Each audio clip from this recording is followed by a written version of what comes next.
I can say myself, you still see some things that are bad driving, but I have seen an improvement on the roads in terms of the public transport operators. There still are some, one or two of them that you have to work on, but the truth is that you're always going to have deviants in the system. But I think that what you have been doing, Edgerton and Todd's, seems to be working, and I have to commend you for that, and commend you for sticking to the program, because nothing happens overnight. And Malcolm Gladwell said one in his book said, an expert is someone who does things over and over again. That's how you get things done. So let me commend you on that. Um, the issue of the fare increase, when I saw that the increase did not happen, I'd called Edgerton and asked him, what was it, the reason for that? Because Edgerton knows very well that a few years ago, I actually was one out there who was advocating for an increase for transport operators. Because I think that I've always thought that it was unfair to hold the prices constant for so long, because you can't ask people to give you a good service if you're going to control the price, right? And what actually allows people to give the service levels that you want is really pricing. If you think about it, someone who wants a premium service obviously pays a higher price. And you understand why, because there's a cost that comes with a premium service. And therefore, if we want a good transportation system, right, then it is essential that we give people a good price, or allow them to set the price that is going to allow them to recover their costs. And a part of cost is the expected return. Economists will tell you that normal profit is a cost of the business, because it makes no sense being in a business if you're not going to make a minimum profit in it. So I start with that. Of course, when the news came out that the increase was being delayed, I thought immediately to myself, what is going to happen to the operations of the transport operators? Because each vehicle is a business in itself. And of course, you have a certain level of operating costs, and you need to recover enough revenue in order to recover the operating costs, or else you're going to be left behind. You're going to be at a disadvantage. And as I said, a part of your cost is the expected profit, minimum profit that you have to make, because it makes no sense being in a business and all you're doing is recovering the cost of that business. So I thought about it, because I know already that one of the reasons I would think that persons would break the line and try and get as fast as possible to where they need to go, or you overcrowd the vehicle, is because you want to, within the confines of the fares that are there, actually make up for the revenue that is going to give you that normal profit. So that is where I think the motivation comes from. And that is why I said it is contradictory to ask persons to deliver a service that they're not going to cover the costs, because what you're doing, if you do that, is that you're subsidizing the people in the market, the consumers. So I thought about that, and at the other hand, I mean, the government does have a point that, you know, if we were to increase too much, then what will happen is that fears will increase. And if fears increase, then you could conceivably get to a point where it is unproductive, right, to do that. And because if income levels don't increase for people and fears increase, then you really can't spend more money than you actually have in your pocket.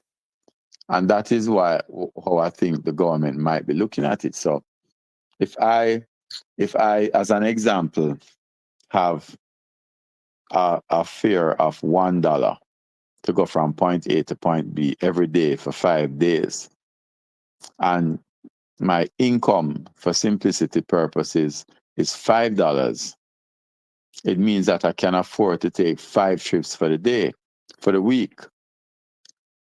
However, if my income stays at $5 and the fare increases to $1.50, it means that I can afford to take 3 trips per week. And if I take 3 trips per week, it means that for 2 days out of each week, I cannot go to work. What does that mean? That means that your income level also drops. So it creates a vicious cycle, right? That can affect everyone if inflation is too high. And that is one of the dangers of inflation, right? Inflation can get to a point where income levels dry up, because just like it will make no sense for you to operate your vehicle, it makes no sense for the person who is supplementing your business to actually go to work. And therefore, it creates this vicious cycle. So I understand the situation from both points because of that. And again, I want to commend the Edgerton and the operators who said, listen, we are not going to go out there and protest against the fact that there wasn't an increase, but rather it doesn't mean that you give in. What it means is that you take an approach that is going to be more beneficial for you. Because at the end of the day, if you go out there and protest, then if you could solve the problem in 10 days, it's going to be 15 days now, because you spend the first 5 days quarreling with each other, right? That is effectively what has happened in the past. And I think the approach that was taken was a mature approach and must be commended. But still, what it doesn't do is that it doesn't solve the problem. Well, on the macro level, right? What we have done by not putting the increases or the fears at a certain level in place is that we've ensured that the transportation system does not improve. And that should be the ultimate objective that we're trying to achieve. We've also ensured, with nothing else changing, right, that the operators are still at the disadvantage that they have. So I thought about it and I said, how do you balance it so that the operators get an advantage and we don't have as much inflation creeping into the system? The only way for that to happen, of course, if the revenues are not increasing, it means that your costs have to decrease, right? That's the only way that margins improve. You either have improved revenues or you have reduced costs. And there's no two ways about it. That's the only way. So I think that what needs to happen is that there needs to be, first of all, I think that the increase will have to come. And here you refer to it as deferred. Indeed, I think it's deferred. And at some point it has to come. Until it comes, though, then what needs to happen is a focus on cost reduction. That cost reduction can come in various ways. So I hear you talking about the loan from DBJ, the revolving loan at a certain interest rate.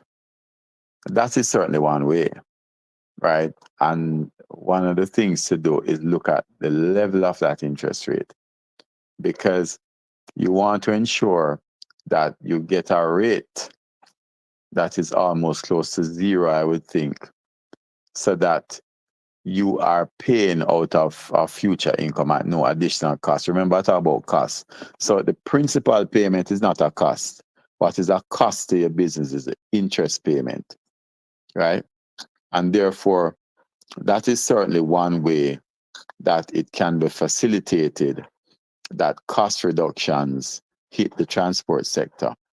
In other words, someone is saying to you, I didn't give you $100 increase, but guess what? I will lend you $100, right? And you don't have to pay anything on it in terms of costs, but you'll pay it back to me over time. That's certainly one way, right?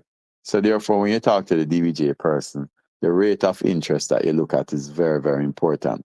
Not just the fact that you get a revolving loan, but what is the rate of interest? And you know what? One of the things why that helps also is it especially helps people who have vehicles that are inefficient, and that's another way of reducing your costs. Because a vehicle, when a vehicle gets to a certain age, the cost of maintaining that vehicle actually it don't make any sense, right? And that's another assessment that needs to be made. So when you get that loan should go towards reducing the cost of your business also, which could be replacing an old piece of equipment with a new one that has a lower maintenance cost going forward. So that's how you have to look at it. The other thing though is that should we be looking at subsidizing the fares directly to the transport operators? So in other words, I've always thought that one of the ways of improving the transportation system and improving it quickly is to bring the private operators into the JUTC structure. What do I mean by that? So if I need 100 buses out there, typically what happens is that JUTC will go and buy 100 buses. And those 100 buses might cost JUTC, say, let's for simplicity's sake, let's say $1,000 each, right? So that's $100,000 in capital expenditure that the government has to make for $100. However, if the government says to the private operators, I will bring 100 of you into the system, right? So it fulfills my capacity issue, and the government will not have to go and spend that $100,000 on bringing the buses in. So could a solution be that instead of the government spending the $100,000, they look at the operators who they are carrying into the system and say, listen, I will subsidize you to the tune of $50,000. Government wins by saving $50,000. The transport operators win by getting an additional $50,000 in income, right, in their hands. That will increase their income levels. And the government does not have to go and spend an additional $50,000, which means that taxpayers benefit. Now, fares don't increase, but what happens is that instead of spending the money on capital expenditure, you spend it on what we call, as accountants, revenue expenditure, right? And at the same time, you save the 50,000, because the truth is that is really money going out to the government, however it goes out, right? And if the government delays the expenditure on the buses by half the time that it would cost, that you would have the bus in the system for, then nobody loses. Everything is the same, right? The other thing is, and I'm going through a list of things here. Could we look at, for example, there are things that the transport operators have to spend on to maintain their operations. Could it be that some of that could be things that there are duty concessions on? So there are duty concessions on parts and all of those things that goes into your operations, right? That again is another way of saying we're going to maintain fares as is, improve the transportation system by including everyone, and then give you a lower operating cost to run the business, right? So those are a few things that I thought about. And if you follow my train of thought, is really saying, okay, this is the objective that the government wants to achieve. These are ways that we can do it. And that's why I say that the approach taken by the leadership of the transport sector to say to the government, okay, we will sit down and work out something for you, is actually a beneficial approach and works better than the other approach of saying we're going to protest this, because nobody gets anywhere with that. That's a lose-lose situation, right? So this is how I want the operators to start thinking now. As I said, you either increase revenue or you reduce costs.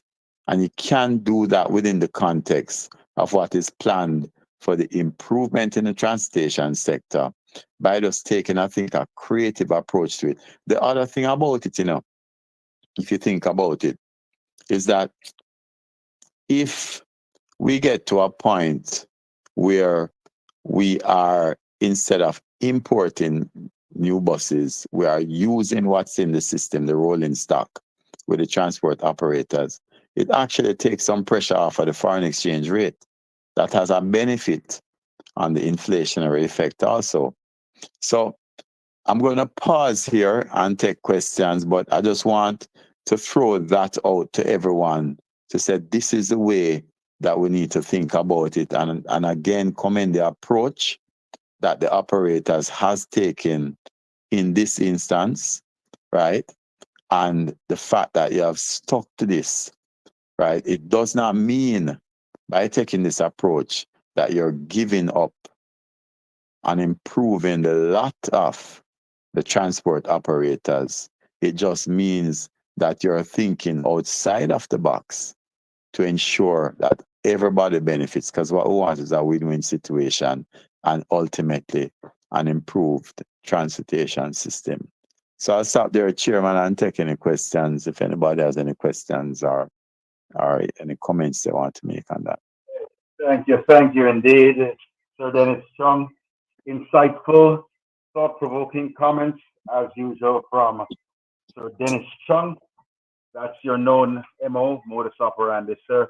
But do the transport operators on the platform agree? And we will hear from them. Of course, there are some representatives here tonight who you can unmute your mic right now. Of course, we invite the media also to ask questions should you want to do so. Is there a hand up, Mr. President, that I have not seen as yet? Or was Dennis so eloquent and persuasive that all the operators have decided, yes, we did the right thing, so let's now go to bed? You can run the benediction, Mr. Chairman. Mr. Chairman, if everybody were in my position, Dennis wouldn't get one question tonight. As you rightly said, it was eloquent. It was to the point we understood every word. But when you have a man like Steve on the platform, yeah, it's something different. So yes, we open for questions now. I have one, but I'll hold for a moment to allow the investors and the supporters to go ahead and ask the first 2, 3 questions. Well, since Mr. President, I haven't seen a hand up as yet, but I stand corrected for those who are monitoring the chat room and other areas. So, Amoy, once again, just do a quick check, Deputy Gensec, and see and make sure if their hands are up. I see Conrad's hand up. But Out of Dennis, two, I'm going Conrad, to Conrad, in a moment. Sir Dennis, you don't have to answer this question now, but I'm going to use Chairman's privilege to just throw at you. The could be petroleum purchasing by taxi operators, which we know is a massive issue, be also part of the increased cost that you mentioned. Because I was told while I was studying abroad that there is no difference between 90 and 87 in terms of petroleum quality. So of course, we out here only buy 90, especially if we do believe we'll drive a good car. But I keep hearing from my US colleagues, you're wasting your money when you do that. But more from you on that later. Conrad, come in, please. Unmute your mic, brother. Okay. DJ, yes, good night. It's not. Can I go ahead now? Go ahead, sir. Yeah, it's not really a question. I'm making a point. The revolving loan was capped at 700,000. So it's not a loan that could replace a unit, but could be used to assist in minor repairs. Spare parts, yes. So we couldn't use that to retool like that. All right. But are you saying, Conrad, that's the way to go? Retool instead of parts? No, Mr. Chong made a point. Mr. Chong made a point that it could be used to refresh. I'm paraphrasing now, to refresh your fleet. But I've just bring it out that it's only 700,000. It was capped at that unless the arrangement will be changed. But 700,000 can only assist in repairs. That's why I'm asking Conrad. Would you want us to go there? And Dennis is gonna come in, but would you like us to go there for it to be set to be rearranged for us to borrow enough to refresh the fleet rather than just yes, that would assist. That would assist because a lot of us, the point was made quite clear that the cost of running an aged unit is very high. So that would aid the investors a long way. Yeah, and I think I would suggest that you also ask for that change to get that in, because you know nothing is stationary, everything is dynamic, and I think it would be the best thing to do to actually replace, because if it get to a certain age, then again is a matter of operating costs that you have to look at. So you have to make that decision. But I think certainly you want to get a facility that will help you with replacement. That's correct. Okay, just a reminder, raise your hand, ask your question, please. So Dennis Chung is the hot seat tonight, taking questions from transport operators regarding the deferred fare increase. If you're just joining us, because I notice our numbers are going up, welcome indeed to another Wednesday night meeting hosted by Todd. This is 112 staging, and we welcome you. Dennis Chung is here tonight answering questions in the hot seat regarding the deferred fare increase. Lady Henry James, Vice President of Jamaica's leading transport group. Go ahead, please, madam. Yes, good night again to all.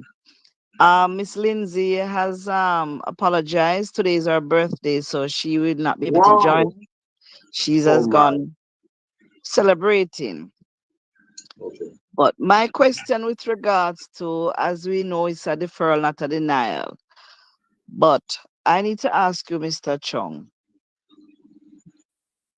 how long a deferral can we, the operators, hold out for? Because many persons are in a bind to survive in this very challenging transportation business? Well, If we ask for this deferral, how long can we wait? And suppose we ask, say, by now and say September for even 5%, would that assist us? that is a question that you have to answer by running your scenarios in terms of your numbers. I don't know where you are now. You're at a certain baseline now, right? But I'm saying to you, that's a conversation I need to have with government, right? And how I would approach it is I would say to them, listen, when can we get an increase realistically? And when and how much is it, right? And what you want is a commitment that will be met, right? And then based on that, I would say, okay, you can give me 5%. I need a 10% change, right? Now, how does the additional 5% come? It can come with the other measures that I mentioned. So, how long you can do without an increase, to answer your question depends on the other things that you do.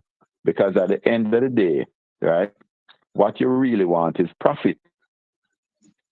If you can get profit if you can get a $50 profit by having revenues of $150 or cost of $100 or revenues of $100 and cost of $50. But what you're really interested in, is not sorry, is not the revenue line per se, but the difference between the revenue and the cost. So you have to answer that question by saying, well, all right, if I can't get it on the revenue side, can I get it on the cost side? And that's how I would approach it. But I don't know how long it can be until you run those numbers and get those answers. But Dennis, I just want to jump in here because that point made by VP James is a very important one. And she has been lobbying that point 5 minutes after the minister spoke on that fateful day. Now, I heard your colleagues worldwide are in certain jurisdictions speaking a good thing about Jamaica and our status in terms of where we are financially. And they say we are looking good, maybe at 4% or below. Now, the minister told us on that day that if inflation remains at single digit by November, we could look forward to a fair increase within months. Now, if what we are seeing here this morning, what we are hearing this morning, if that is looking the way it sounds, then we could get something by September. If it remains at 4 or 5% by September, could we ask for an increase by that time? Yeah, but here's the thing, Egerton. I mean, the inflation numbers that you saw today has not yet considered the drought that we're in now. Yes, and therefore, and then the other big one that it hasn't considered, if Israel goes and attacks back Iran, oil prices are going to go up. Right? Yes. And therefore, that conversation is going to be important with the government to say, okay, we have to do something on the cost side. Because that even might be more sustainable than the revenue side. Because what you really want to do in a scenario like this is control costs. Because if Israel goes ahead, which it seems they are going to do, and go into Iran, then you're going to have a significant jump, I think, in oil prices. And that's going to impact. Dennis, I know where you stand. I know you have an interest. Sorry about that, Shell. I just want to finish this question because every day, Henry's and team can tell you the price of operating the cost of a taxi or a bus goes up. Every single day, something goes up, right? You look at the price of gas last week and this week. Now, I'm saying if the manufacturers, I hear them mention about increasing soda, Why can't we get something? I'm just thinking why then, because I'm getting the batteration every single day. I'm saying that I heard somebody announce that the price of soda might go up. Nobody say anything. Nobody quarreling. But the entire tax man also for something is war. Now, I think we the minister, what's his name, Vaz, is so respectable to the sector. That's why we don't go out on a limb and make noise. But I'm saying if other things gonna go up like that and nobody say anything, we're gonna want something too within months. But I know I might be wrong in saying that. But Dennis, you're our advisor, and you tell us the road to walk on, because at the end of the day, the investor, they are suffering, and the workers suffer worse, right? But I'm just saying that I'm happy you're here and you're making those points, very good points. But let's hear what Shellyan, is that Shellyan? Hands up there. Well done. Well done. Well done. Sheldon Sinclair has his hand up. Yes, go ahead. Go ahead. Oh, hi, good night. Good night. I just want to add to the discourse that when we're looking at price increases or increasing of fares, we may need to look at it from a different perspective, because percentage may means a different dollar figure depending on where you operate in. So I think we need to move the discussion to a dollar figure, because when JUTC is discounting their fares or adding to their fares, they speak of a dollar figure. So I would want us to move the conversation in that direction, and especially where um, the transport authority, how they calculate their fare, we need to have a discussion on that, because they have a base fare and then they have some mileage afterwards. So it would mean more to some persons if it is that we look at it from a dollar figure, to say that you're adding a $50 to a fare, or a $75 or $100 to a fare, right? When you do percentage, that might translate to a $20 or $25, depending on where persons operate. So that's I just want to bring that in focus so we can have some further discussion around that, and it might comes off better in the wider sense when people say, all right, a $50 added to a fare, or $100 added to a fare, instead of you're talking about a 35% increase. Some persons don't really know what that means, but when you put the dollar figure out there readily, they understand what that means. With respect to the revolving loan, based on what Conrad would have said, to seek to have them do some changes and increase the ceiling from $750,000, where there's a possibility of it able to cover a unit.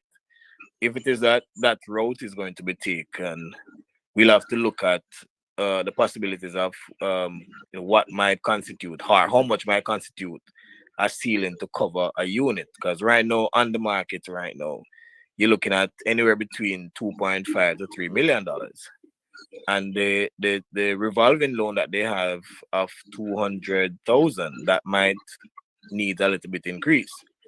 So if it is that we're going to say, all right, we need a maximum of $2 million, then you're only seeing that being able to assist only 100 persons.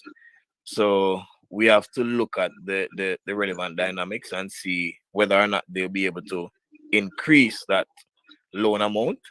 And then based on that, we can say, all right, based on the ceiling, because we don't want to maximize the number of persons that we are able to assist under this loan arrangement.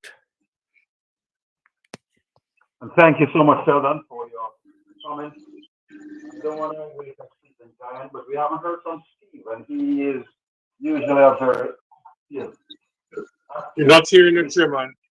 Chairman, you're far away from your microphone. Say that again, sir. You're far away from your microphone, please. Not hearing. I'm getting closer, right? I'm getting closer. I did move away a little bit, but I hope I'm much clearer now. Yes, go ahead. I was saying that we surprisingly haven't heard from our major pace bowler in the transport sector tonight. And that is good. That is good, sir. That is good. It means that he received everything well. Sounds like the program is good because he has. But before we ask Dennis to respond to, the speaker earlier on. Um, I'm pushed to ask you something personal in terms of where you're from, because your voice sounds familiar, and I like the way you put across the question.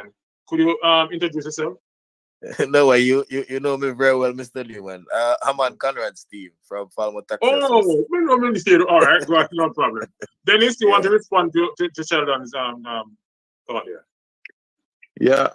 Well, what I would say is that, one of the things you can do is, or I would do is, instead of making it a $200 million fund, say, okay, fine, you need to increase it to a $400 million fund. You know, so you could ask for the total amount to be increased, right?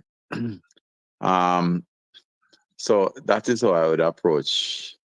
I'd approach that, because I really think that it goes well not just for the transport operators alone, but I think it goes well for the country, for us to have a newer rolling stock in the country, right? Because the old things does take a lot to maintain. So the fact is that we still have to go and be importing car parts and all those things to deal with the old things, right? So I would ask, one of part of my negotiation would be, can we increase the amount of money that's available in the fund so that we could meet that objective?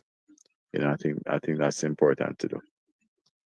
Yes, and Dennis, we have asked for that increase. I think I had that moved to 500 million. I did not get a no from either of the minister. So I know Henry sits on the committee, and she could push that line for us. But Dennis, what is the difference between you buying 30 new buses or 100 new buses for JUTC? That is carrying 10% of the population, or maybe 15. Not too sure the figures. You might know better than I do. But and why can't you give $1 billion towards retooling the sector and what? Then because we are carrying the people. There's a certain amount of people who are not taking JUTC bus, right? And we believe JUTC management need to be reorganized and should be reorganized before you invest more money in it. But I'm not going there. What I'm saying, 15% of the commuting public utilize JUTC, or maybe less, as I said before. The rest of countries paying that those billions of dollars for new buses and billions of dollars for what you call it, to subsidy on the buses. Now, why can't the same thing done for the other 85-90% of the island who are traveling? Why we can't say here is 200 coaster buses that are out there not making any money, Portland and all over the place? Why can't you invest some money in that part of the sector to carry the people so that they don't cry and quarrel so the bus is shipped on with them? Why can't you people in the financial sector look at that and make a recommendation to BOJ and to the minister for the change? Because that is where the problem is. 90% of persons crying that they can't get good transportation, and 5% is enjoying 10% enjoying the fruit of the spirit. Yeah, well, that's what I'm saying, right? That, I mean, one of the approaches I would take from a financial prudence point of view is I would include the private operators in the JUTC structure. So instead of going out and buying, if I was going to buy 100 buses, I might say, okay, let me buy 50 and include 50 people in it. I was giving an example of what the ratio could be, but that is how I would do it. Because at the end of the day, you want to improve the transportation system, not just for what JUTC is responsible for or has the assets, but you want to improve it overall, which means that in order to do that, you have to bring the other stakeholders into it, which is the private operators, right? So that is how I would look at it, because it means that I don't have to go and spend all these billions of dollars on new things, right? But rather just use what is in the system, have that dialogue with the private operators, right? And that's a quick solution, right? When you order a bus now, the bus not going to come for another 6 months. But if you use the current rolling stock of private people in the system and structure everything properly, right? Then I think that you could achieve a lot of that what you want within the 6 months that the buses will take to come. Thank you. Thank you once again, Dennis Chung, for your comments. Sheldon's hand is up, but Sheldon, before you step in again with another question, I do notice that we have had another 2 persons join us. So let's say welcome to those who have just stepped in. You're listening to a guest speaker tonight, Dennis Chung, speaking to us about the deferred fare increase and whether it's fair or unfair and what can be done, of course, to help the stock of the transport operators who have graciously agreed to deferring the April 1st increase. Sheldon, go right ahead with another question, if you will. All right. Well, it's not necessarily a question, but just an observation. I just run some numbers just now, and based on the revolving loan, the original limit was set at $750,000. Right. Probably what we may need to ask for is, for instance, a unit that someone might want to get right now would come in at a cost of about $2.5 million. I think we probably may need to put a proposal to them to say, all right, just give us a 30% concession on that. That 30% concession would works out to pretty much the same $750,000. So a person looking to refresh their fleet will only need to find a 1.75 to purchase that unit. So there are many creative ways that we can utilize to get some benefits to us as operators. So this is just another suggestion I probably might need to look at some more. That revolving loan that they have that can use to offset whatever concession person might be seeking, or if it is that's a route or avenue that we might look to go. And then bond those vehicles for another 3 years. So anybody who gets that concession can't sell that vehicle for another 3 years. So there are a lot of creative ways that we can put to get some headways on them. Very good point, Sheldon. I love that. Believe me, I love that. I'm sure VP James is listening keenly to points like that, because I know she's in a committee that deal with that part of the concession and the loan situation. So I think she's making note of that. Any other question? We have a few more minutes to go, but it has been a good discussion so far. I see a hand up, and that is Sinclair. Go ahead. No, that was from before. Okay, sorry about it. Anybody else? Yes, sir, Newman. My hands up, man. Sleep. Go ahead, sir. Go ahead. Oh, man, put my hands up, man. Okay, sir. Go ahead. Good night, Sir Dennis. Yeah, man. Good night. I'm wondering that the transportation sector was suffering so long. As you know that years upon years, we never get a raise. And the government decided to give us a raise where we can lift our head above the water. And then reach pathway and then decide not to give us the 19% or 16% was supposed to lift us above the water. And I believe that we still suffering. Them bury we alive, but we still breathing. And I believe for a transportation sector who do a lot for the country. You know, all the mountains, the hills, and the valley, you find a taxi and a bus all over in Jamaica. I believe it's very unfair. And I'm thinking what the government can give us for that 16% to cushion a moment, and I still cannot come up with nothing what the government can give us to cushion that percentage. Can you give me anything what you think that the government can give us to cushion that percentage? Yeah, man. Well, that's what I was speaking about. Maybe it just came in, but we talk about subsidies. For example, if you bring the transport operators into the JUTC structure, could there be a subsidy that's given to the sector? And instead of spending the money in capex on bringing in new buses, are there some other benefits that can be given to the operators, like the importation, the cost to refresh the fleet, right? Which is obviously costing a lot of money on the old ones.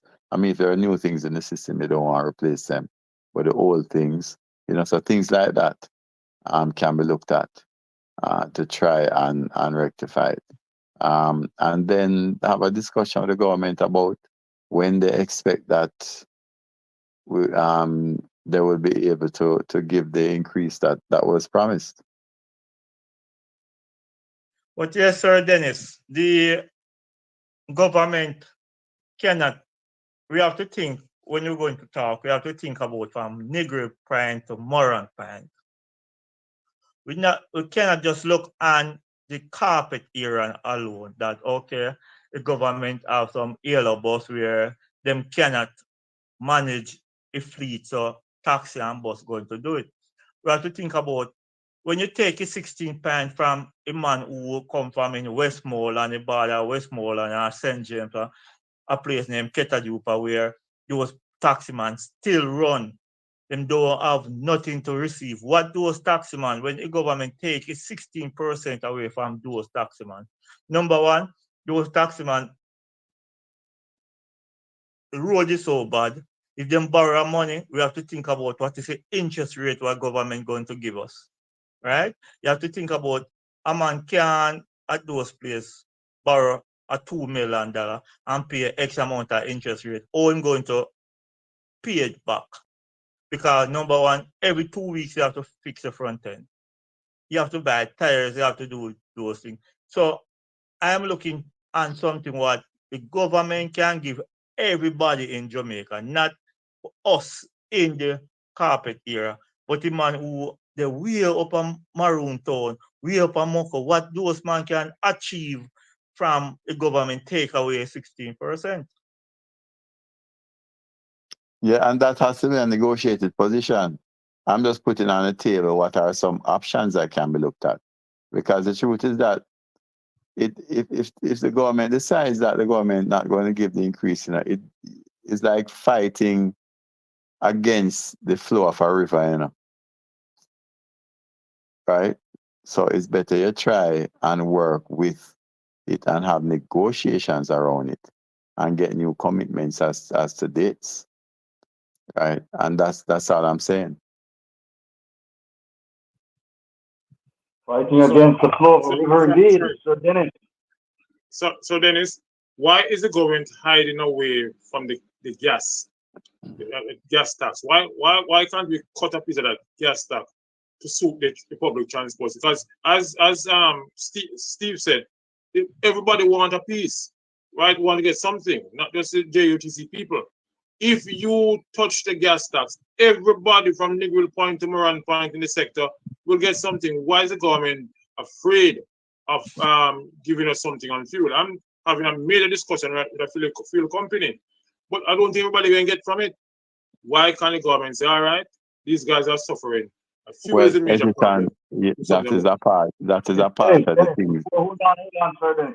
Before you answer that, could you add to it to the octane issue that I am told? And in fact, I just remembered too, President Newman can correct me, but the Petroleum Corporation chair did also speak to us some time ago and suggested that the purchasing of the highest octane at the pumps is a waste for taxi operators. Is this really Yes. true? Well, I mean, that is what I hear. So, that's something that you might want to look at because I'm not a technical person, so I couldn't advise you on Would, that. would But you I've put heard that. would you put 87 in your BMW, sir? I don't have a BMW, so I don't want to put it in. They're a bicycle. Right, I have a bicycle. But no, I Okay, would put what the manufacturer recommend going there. But I know that there are a lot of vehicles out there that they recommend 87 and people put 19 there. And really, so therefore, it is what is recommended for your vehicle, right? That you really need to be guided by. But a lot of vehicles don't recommend anything more than 87 and people still put 19 there. So I think that's what they're talking about. Thank you, Sir Chong. Chong. I see our international rated talk show host, Jeffrey Tavares, and was up a while ago. Jeffrey, you have a question? I didn't see the hand up again. No. Jeffrey, are you there? Good. Okay, sorry. I see you popped up a while ago. No problem. Any other question?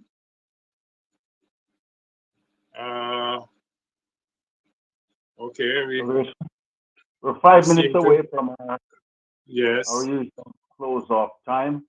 So again, we invite right. last minute questions. Somebody's coming in there. Yeah, man.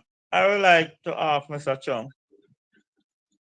What is it, Mr. Chung, the transportation sector, why government believe that we is the worst thing on earth?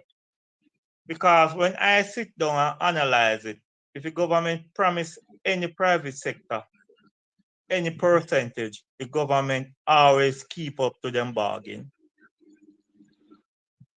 We don't get nothing from the government, nothing at all. And if we are struggle, I couldn't answer that. You'd have to ask the government that. no, but so you know you're a part of them can analyze it. No, I but don't know.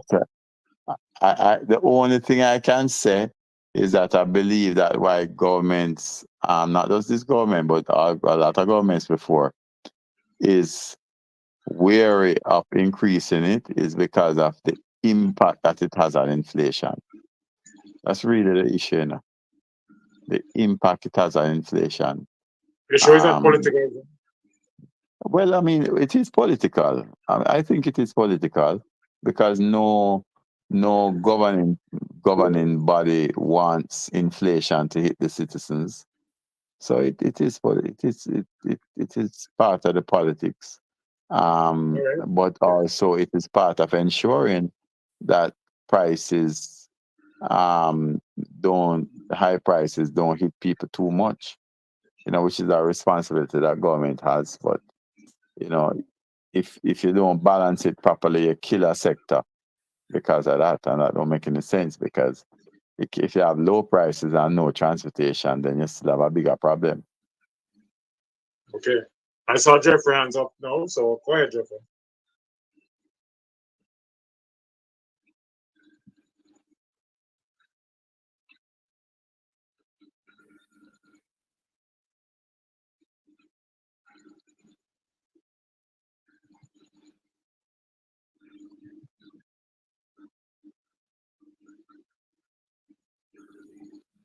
Yes, I think so. I think there should be a set formula that once certain things change, like inflation, that prices are adjusted. I think that is where it needs to be, that there's a formula that determines it, right? That when things change, like inflation changes, then prices should be moved along. And of course, there'll be other things in the formula, but I think the OUR really should control it. I just want to add that Jeffrey is reading some minds. I'm sure I am one of them. Because I truly believe that the fare increase will return to the OUR. If it was there, I think would have feel much better, and the cost wouldn't get we wouldn't get it. But we want to call for that now, and I think everybody in the sector will agree that the issue of fare adjustment, fare increase, should return in the hands of the OUR. The last minister, Minister Montague, former Minister Montague, did suggest that he's going to allow it to go back to the OUR. Minister Shaw did not do anything about it. Now, I think Minister Vaj should make that strong recommendation that the issue of fare increase, although he put a committee in place, very strong committee, I believe, but I think it should go to the rightful place, which is the OUR. And I think, matter of fact, I'm going to try to get somebody from OUR next week, Jeffrey, if I can get somebody to come on and speak to the matter. Very important question. Yes. Yes.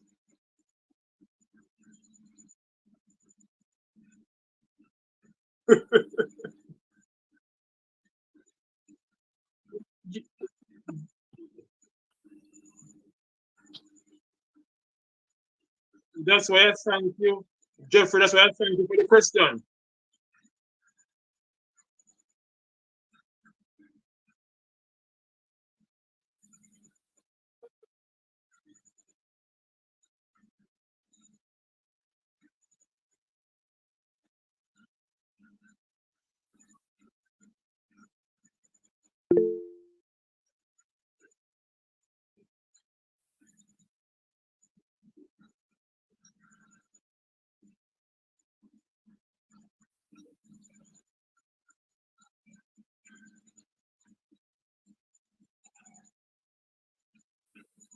My response, Jeffrey, is that a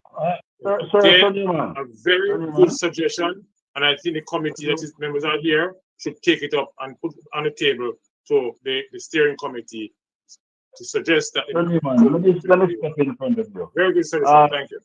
Jeffrey, Sir Edgerton is not technically on the steering committee. He's only called to special steering committee meetings because of his fame or infamy in the sector. So he would have to lobby it as a private citizen.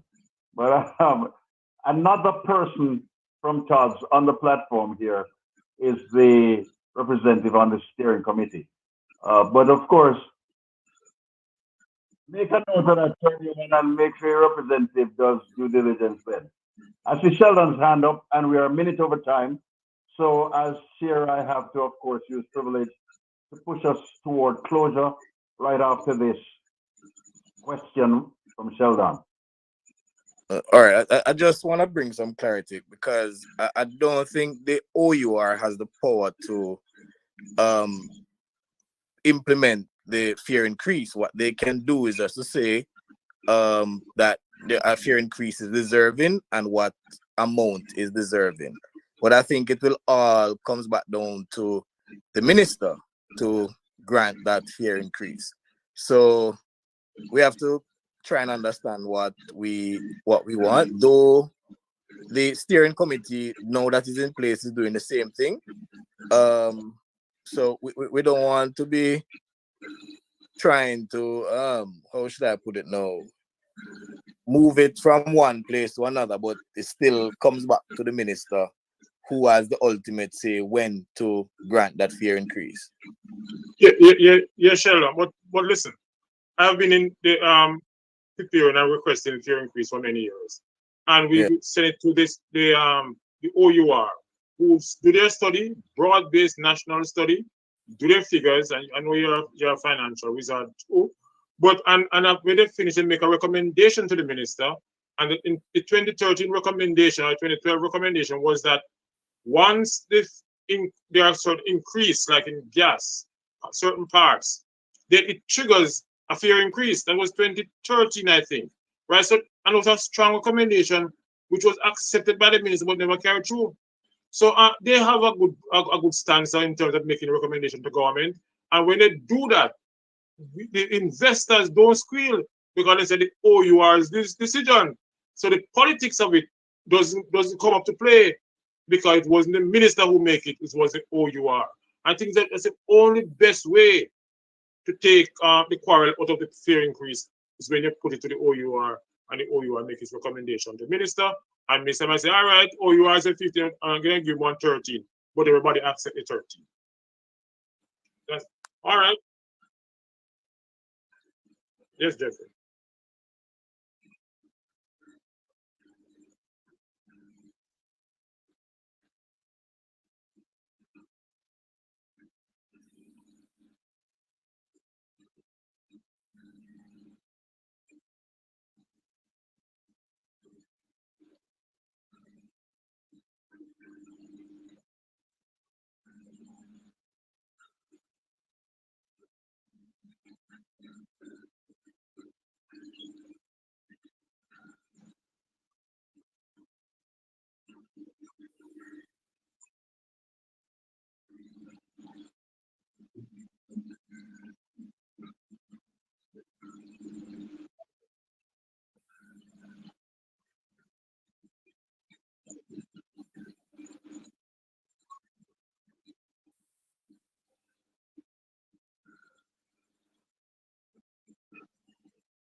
Mr. So there you Chairman, have I it. was asked to keep Thank you. silent on the subject of this fare increase debacle. But I want to say to Jeffrey, I think the last part of your statement should be struck from the record, because there's no 3 or 4 people or 5 persons who take a decision. It was about 30 leaders, those persons who have feel it in their pocket, except Edgerton Newman, who spent a few minutes at the meeting. They were the people around the table that take that decision. Finally, if you did come and call a meeting and beg for 20 persons to come, 2 would turn up, right? We know our members, we know our people. But now that it's happened, everybody was now saying, come and call a meeting with who? Not one man. Every man who a trip to carry out, a party to go, a rum to drink, a girl to go look for. They wouldn't attend a meeting. But because it happened this way now, we're getting the blame. But Hesitant Chairman, I'm going to ask to be excused now because I have to get something done. Before you move, Lady Henrys, could you just quickly, on behalf of the platform tonight, move the vote of thanks to Sir Dennis Chung. Lady Henrys, unmute your mic and go ahead, please.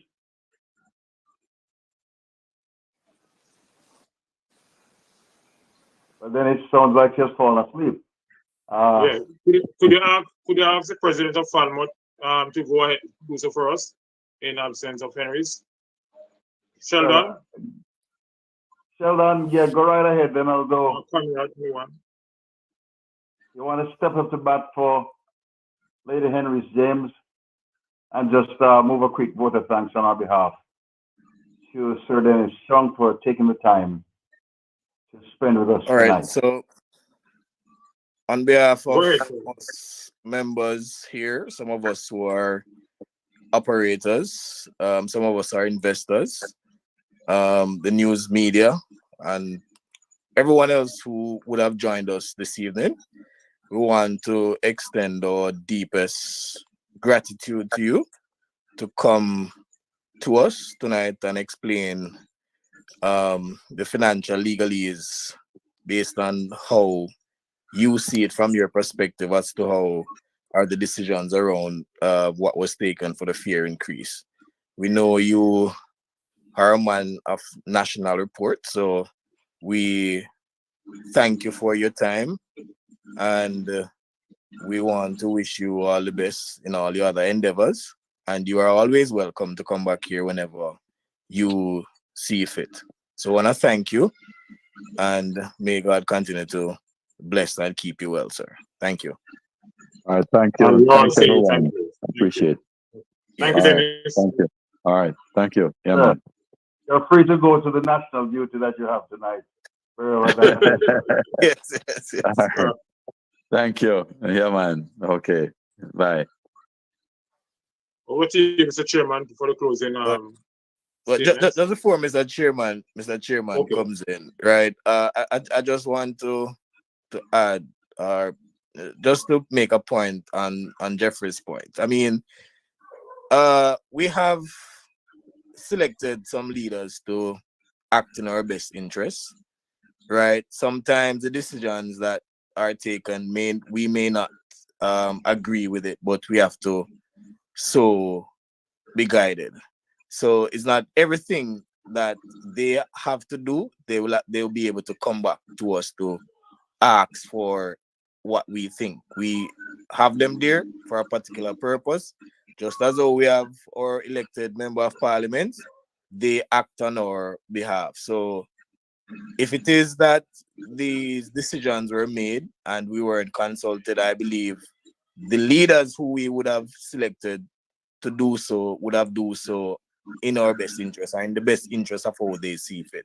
So I don't join the crusade to be crucifying persons based on the decisions that were made.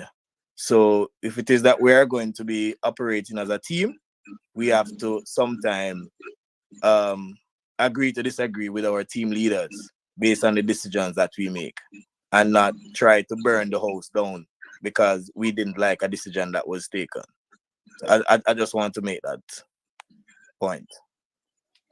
Thank you for Thank you, those sir. remarks. Thank you indeed. Yes.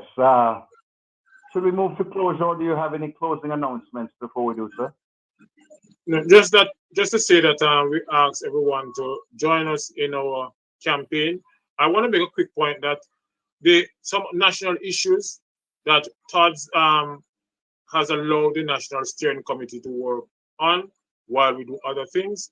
And so we would not focus on issues that the National Steering Committee is focusing on. I say this because I've been asked the question. So we want to give all strength to the committee while, and I like what Sheldon said earlier on, that the committee is now a parliament because we're asking to represent us. And so they will take some decisions sometime. A member of parliament cannot go to parliament and then say to the minister in the parliament, listen, I have to go back to my constituency before to get their go ahead before I can come back to you. It's going to be tough in that way. So while I understand the sentiments out there, I really believe that we should allow the steering committee to do their work. So that's all I have to say tonight. Until next week, same time, same place, another intriguing discussion. And thank you indeed, Sir President Newman. Of course, we close each week with a benediction that we have adopted from an ancient manuscript of long ago. Some of us call it the Bible. And of course, we embrace this wholeheartedly. And if you're a visitor on our platform tonight, we pray indeed that you will follow along and embrace and accept this benediction. Taken from Psalm 121, verse 7, it says to us, "The Lord shall preserve you from all evil. He shall preserve your soul. The Lord shall preserve your going out and your coming in from this time forth and even forevermore." May this indeed be the lot in life for all of us tonight. May God preserve you every single day and prosper you as you go